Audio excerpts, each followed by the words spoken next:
Isra Miraj merupakan sebuah peristiwa penting yang terjadi dalam perjalanan hidup Nabi Muhammad SAW. Rasulullah melakukan perjalanan dari Masjidil Haram di Makkah ke Masjidil Aqsa di Yerusalem, Palestina menuju langit ketujuh, kemudian ke Sidratul Muntaha.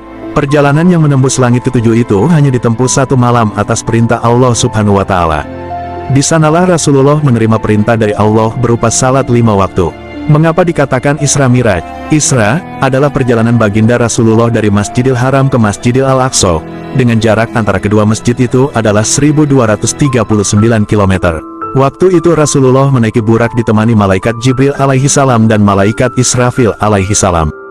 Miraj adalah perjalanan baginda Rasulullah SAW dari Masjidil Al-Aqsa ke Sidratul Muntaha.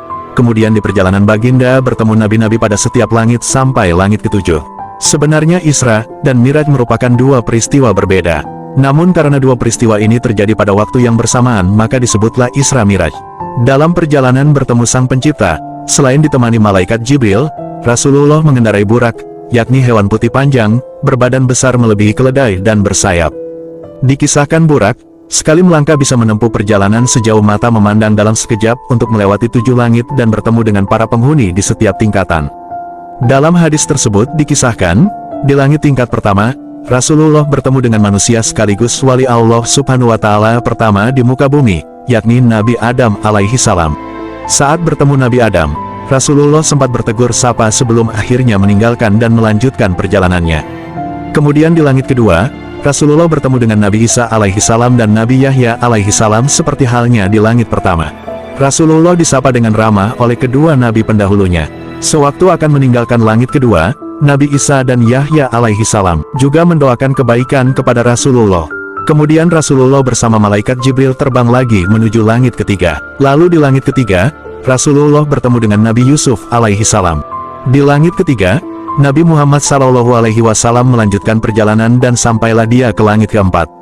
Pada tingkatan ini, Rasulullah bertemu Nabi Idris alaihi salam, yaitu manusia pertama yang mengenal tulisan, dan Nabi yang berdakwah kepada Bani Kabil dan Memphis di Mesir untuk beriman kepada Allah Subhanahu wa Ta'ala. Seperti pertemuan dengan nabi-nabi sebelumnya, Idris alaihi salam memberikan doa kepada Nabi Muhammad SAW supaya diberi kebaikan pada setiap urusan yang dilakukannya. Selanjutnya di langit kelima, Nabi Muhammad SAW bertemu dengan Nabi Harun, yaitu nabi yang mendampingi saudaranya, Nabi Musa alaihi salam, berdakwah mengajak Raja Fir'aun yang menyebut dirinya Tuhan dan kaum Bani Israel untuk beriman kepada Allah Subhanahu wa Ta'ala. Harun terkenal sebagai nabi yang memiliki kepandaian berbicara dan meyakinkan orang.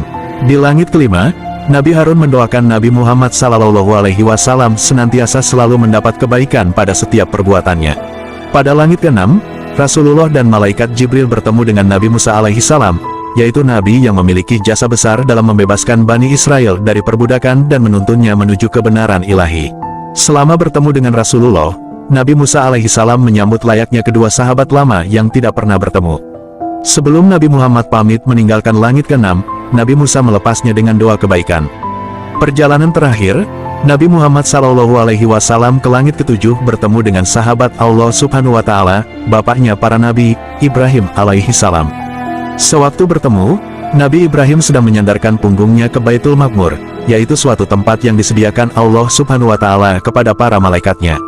Setiap harinya, tidak kurang dari 70.000 malaikat masuk ke dalam. Kemudian Nabi Ibrahim mengajak Muhammad untuk pergi ke Sidratul Muntaha sebelum bertemu dengan Allah Subhanahu wa Ta'ala untuk menerima perintah wajib salat. Sidratul Muntaha adalah sebuah pohon besar yang berada di langit ketujuh.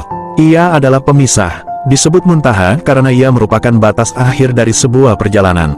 Tidak ada satu makhluk pun yang pernah melewatinya kecuali Rasulullah SAW. Sedangkan pohon sidr adalah pohon bidara. Masih dalam hadis yang sama, Rasulullah menceritakan bentuk fisik dari Sidratul Muntaha, yaitu berdaun lebar seperti telinga gajah dan buahnya yang menyerupai tempayan besar. Namun, ciri fisik Sidratul Muntaha berubah ketika Allah Subhanahu wa Ta'ala datang. Bahkan Nabi Muhammad SAW sendiri tidak bisa berkata-kata menggambarkan keindahan pohon Sidratul Muntaha. Di Sidratul Muntaha inilah Nabi Muhammad berdialog dengan Allah Subhanahu wa Ta'ala untuk menerima perintah wajib salat 5 waktu dalam sehari. Perjalanan Rasulullah saat itu tidaklah mudah. Meskipun beliau dimuliakan oleh Allah Subhanahu wa Ta'ala, tetap saja Nabi Muhammad SAW dihadapkan dengan berbagai godaan. Godaan pertama, Ketika Nabi ditawari meminum khamar, susu atau air putih, namun Rasulullah lebih memilih susu. Selama perjalanan Nabi Muhammad SAW juga selalu diganggu dengan panggilan dari setan dan iblis. Ketika mencapai Sidratul Muntaha di langit ketujuh, maka perjalanan Rasulullah dalam menerima perintah Allah Subhanahu wa Ta'ala telah berakhir. Perintah yang diterima Rasulullah saat itu yaitu berupa perintah sholat 50 waktu dalam satu hari. Namun ketika menerimanya, Nabi Muhammad SAW diperingatkan oleh Nabi Musa alaihissalam untuk memperhatikan kemampuan umatnya. Menyadari hal itu membuat Rasulullah meminta keringanan pada Allah Subhanahu wa Ta'ala sehingga perintah sholat diringankan menjadi 5 waktu dalam sehari. Sejak saat itulah umat muslim harus melakukan salat wajib 5 waktu, yaitu subuh, zuhur, asyar, maghrib, dan isya.